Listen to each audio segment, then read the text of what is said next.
하나님이여 우리에게 믿음을 더하여 주시옵소서. 찬송가 539장으로 하나님께 찬양드리겠습니다.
하나님의 말씀은 시편 94편 1절 한절 말씀입니다.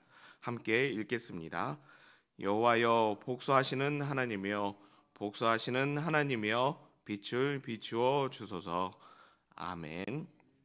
시편 94편 전체를 읽어보시면 의인이 화가 나도 아주 단단히 난 것 같이 그렇게 보여집니다. 참을 만큼 참았고 기다릴 만큼 기다렸지만 하나님의 응답은 없고 여전히 악인은 득세하여 더 이상 안 되겠다고 무엇인가 다른 방법을 찾아야겠다고 그렇게 이를 갈고 있는 것입니다. 시편 94편의 의인처럼 우리 또한 이런 상황에 믿음의 길을 걸어가다가 이런 상황을 종종 만나게 됩니다. 그때 성도님들은 어떻게 하셨는지요? 분명 하나님께 기도하면 하나님은 응답해 주십니다. 그런데 그 응답하시는 시간의 차이가 하나님의 응답의 시간과 우리가 기대하는 그 응답의 시간에 차이가 있는 것은 분명합니다. 그리고 그 차이가 몇 분인지 혹은 몇 년인지 가늠이 되지 않는 부분이 있기 때문에 항상 하나님의 응답을 계속해서 기다려야 하는지 아니면 내가 방법을 찾아야 하는지를 고민하게 됩니다. 계속 기도해야 하나 아니면 다른 방법을 찾아야 하나 고민하고 있는 그런 때에 우리는 어떤 결정을 내리는 것이 옳은 결정이 될까요? 먼저 오늘 1절에 말씀하고 있는데 1절 말씀 함께 읽겠습니다. 여호와여 복수하시는 하나님이여 복수하시는 하나님이여 빛을 비추어 주소서. 목사님의 설교를 통해서 여러 차례 들어서 알고 계신 내용입니다. 구약 성경을 기록한 히브리어에는 최상급이라는 그런 것이 없습니다.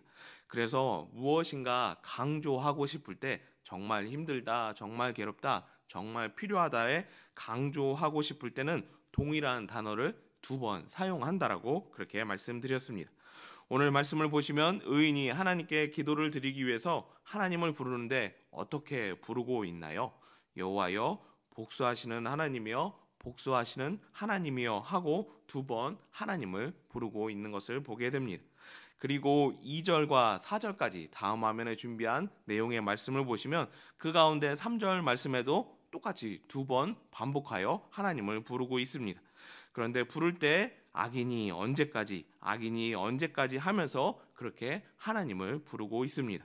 2절과 4절 전체 말씀을 통해서도 확인하시는 것처럼 하나님을 부르며 하나님께 기도할 때 아주 강한 어조로 그렇게 기도하는 것을 보게 됩니다.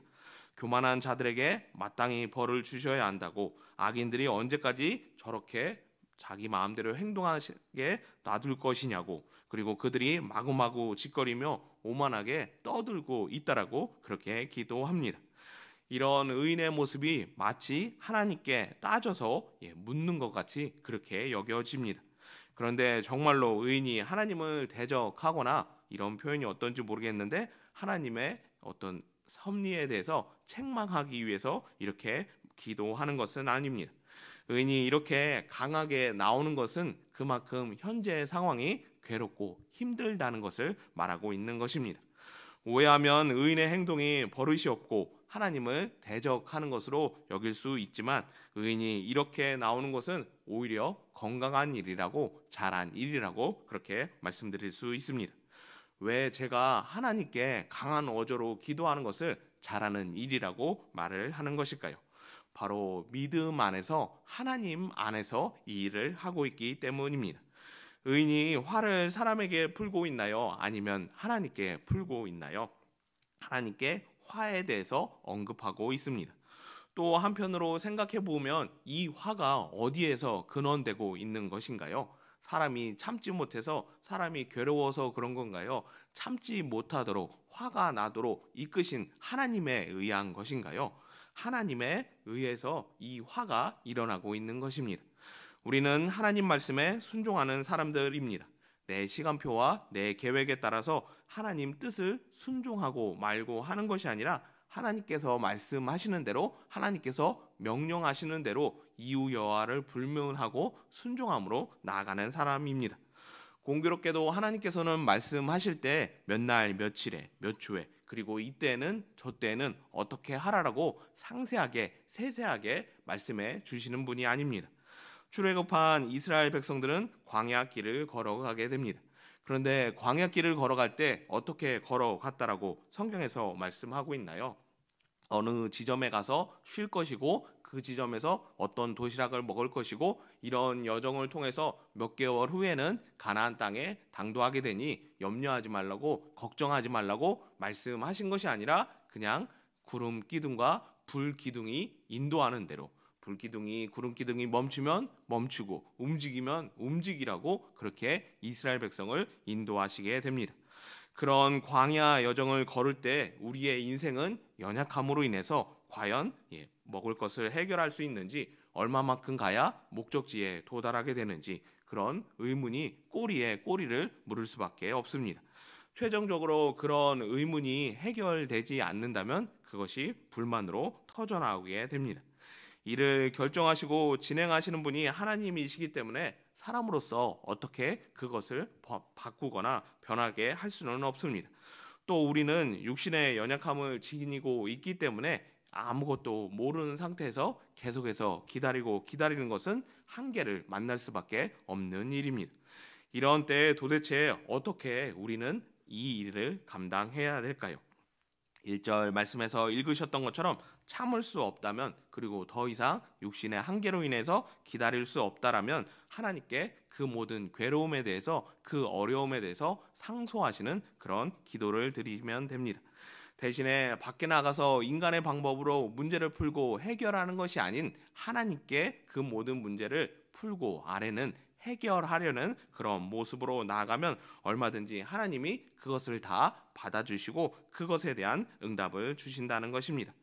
오늘 시편 94편의 의인처럼 하나님께 항소하듯이 하나님께 나의 답답함과 괴로움을 고하면 하나님은 아버지 되셔서 그 모든 것을 받아주시고 이해해 주신다는 것입니다. 성도님들은 얼마든지 시편 94편의 의인처럼 하나님께 기도하셔도 되시는 분들입니다. 물론 이것을 공예배 시간에 많은 사람들이 모여 있는 시간에 행하는 것은 바른 모습이 아니라고 말씀드립니다. 은밀한 중에, 그리고 기도의 골방에 가셔서 하나님 앞에서만 하나님과 1대1 대면하면서 그때 이런 기도를 드리는 것이 기도의 모범이라고 예수님께서 우리에게 말씀해 주셨습니다. 괴로울 때, 힘들 때 세상으로 나가 사람의 방법을 찾지 않고 하나님 앞에 나가 모든 괴로움을 하나님께 토하는 성도님 되셨으면 합니다. 또 인내의 한계로 인해서 더 이상 참을 수 없는 상황에 직면할 때 괴롭다고 힘들다고 내 감정을 하나님께 표출하면서 동시에 하나님께 어떻게 해야 되느냐고, 이 상황을 어떻게 해결할 수 있느냐고 도움을 구하는 기도를 드리시면 됩니다. 앞에서 말씀드린 내용은 하나님께 괴로움을 상소하는, 그냥 사람에게 밖에 나가서 푸는 것이 아닌 하나님께 상소하라고 그렇게 말씀드린 내용입니다. 억울하고 힘들 때 누군가에게 하소연하면 문제가 해결되는 것이 아니라 또 다른 문제를 해결하기 때문입니다. 그렇지만 그것을 하나님께 하소연하면 한편으로 문제는 해결되지는 않지만 속에 어떤 시원함을, 내 답답함을 누군가에게 하나님께 말씀드려 그 답답함을 풀 수 있는 그런 시원함을 얻을 수 있습니다. 그러면 그렇게 격분하고 흥분된 상태가 잠시 누그러들게 되고 다시금 감정이 아닌 이성으로 판단하는 그런 모습이 되게 된다는 것입니다. 그러면 그 다음에 우리는 어떻게 해야 될까요? 여전히 문제가 해결되지 않았고 여전히 괴로움은 남아있는 그때 우리는 어떻게 해야 될까요? 17절에 말씀하고 있는데 17절 말씀 함께 읽겠습니다. 여호와께서 내게 도움이 되지 아니하셨다면 내 영혼이 벌써 침묵 속에 잠겼으리로다. 의인은 하나님이 도움이 되셨다라고 그렇게 고백하고 있습니다. 괴롭고 힘들고 아플 때 하나님께 상소하였는데 그때 하나님께서 나에게 도와주셨다는 것입니다. 괴롭고 힘든 상황 가운데 하나님께 상소했을 때 우리의 마음을 알아주시고 위로해 주시며 무엇보다 어떻게 해야 되는지 그 방법에 대해서 구체적으로 하나님께서 말씀하셨다는 것입니다. 물론 시편 94편 전체를 살펴보시면 아직 문제가 완전하게 해결된 것은 아닙니다. 악인이 하나님의 심판을 받아 소멸되었다라는 이 문제가 완전히 종결되었다는 응답이 없기 때문입니다. 그런데 결론은 나지 않았지만 뭐는 알았다라고 의인은 지금 말하고 있나요? 이 다음을 단순히 화내고 단순히 괴롭다고 말하는 것으로 끝나는 것이 아니라 이 문제에 대해서 다음은 어떻게 해야 되는지 한 걸음 한 걸음 나아가는 그런 방법은 알게 되었다라고 그렇게 말하고 있습니다. 바로 이것을 하나님께서 도와주셨다라고 의인은 표현하고 있는 것입니다. 어려운 말이지만 하나님께서 우리 기도에 응답하지 않는 이유가 바로 여기에 있습니다. 한 걸음 한 걸음 하나님의 섭리가 무엇인지 알면서 하나님께서 일하고 계시다는 것을, 살아 계시다는 것을 우리에게 보여주는 것이 하나님의 섭리이기에 하나님은 즉각적인 응답을 우리에게 안 해주신다는 것입니다.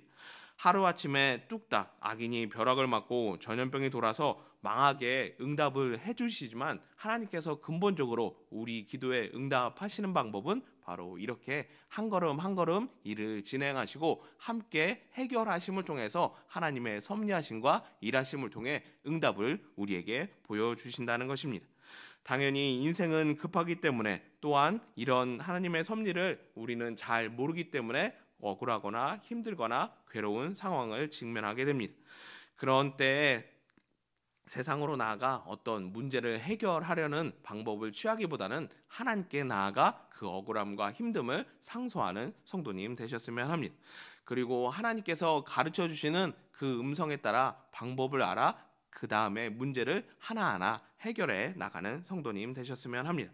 그러면 현재 기도하시는 그 모든 일이 결국 응답되는 일을 맛보는 응답의 삶을, 응답의 믿음을 얻는 성도님 되실 것입니다. 우리의 믿음은 항상 한 단계 한 단계 성장해 나감을 통해 얻어지는 것입니다. 그런 일들을 통해 하나님은 일하고 계시다는 것을, 우리와 함께 하신다는 것을 우리에게 보여주고 계십니다. 오늘 기도하실 때 이렇게 기도하심을 통해서 늘 하나님과 동행하시며 응답 받는 모든 성도님 되기를 예수님의 이름으로 축복합니다. 사랑과 은혜가 많으신 하나님 아버지, 믿음의 사람으로 불러주시고 하나님과 늘 동행하며 일을 하나하나 이루어갈 수 있도록 은혜 주심을 감사합니다. 인간의 연약함으로 인해 때로는 하나님께 억울함을, 괴로움을 상소하지만 넓으신 아버지의 마음으로 이해해 주시고 무엇보다 길을 가르쳐 주셔서 늘 하나님의 뜻에 순종하는, 준행하는 믿음이 되도록 은혜 내려 주시옵소서. 이제 못다한 기도를 주님 가르쳐 주신 기도로 아뢰오니 하늘에 계신 우리 아버지의 이름을 거룩하게 하시며 아버지의 나라가 오게 하시며 아버지의 뜻이 하늘에서와 같이 땅에서도 이루어지게 하소서. 오늘 우리에게 일용할 양식을 주시고 우리가 우리에게 잘못한 사람을 용서하여 준 것 같이 우리 죄를 용서하여 주시고 우리를 시험에 빠지지 않게 하시고 악에서 구하소서. 나라와 권능과 영광이 영원히 아버지의 것입니다. 아멘. 이 시간 함께 기도하실 합심 기도 제목 말씀드리겠습니다. 첫 번째로 오늘 주일 예배를 위해서 하나님의 영광이 충만한 예배 드릴 수 있도록, 그리고 많은 성도님들이 참여할 수 있도록 기도해 주시며, 두 번째로 하나님께 가져갈 이야기를 만드는 은혜와 평강 공동체가 되도록, 세 번째로 은평교회와 담임 목사님을 위해서, 네 번째로 나라와 민족을 위해서, 다섯 번째로 비국의 이샘 선교사님과 네팔의 전원재 선교사님의 선교 사역을 위해서, 목포 유달 제3교회 전영길 목사님과 세종 충대병원교회 김인성 목사님의 목회를 위해서, 여섯 번째로 이재민들과 환우들을 위해서 이 시간 합심하여 함께 기도하겠습니다.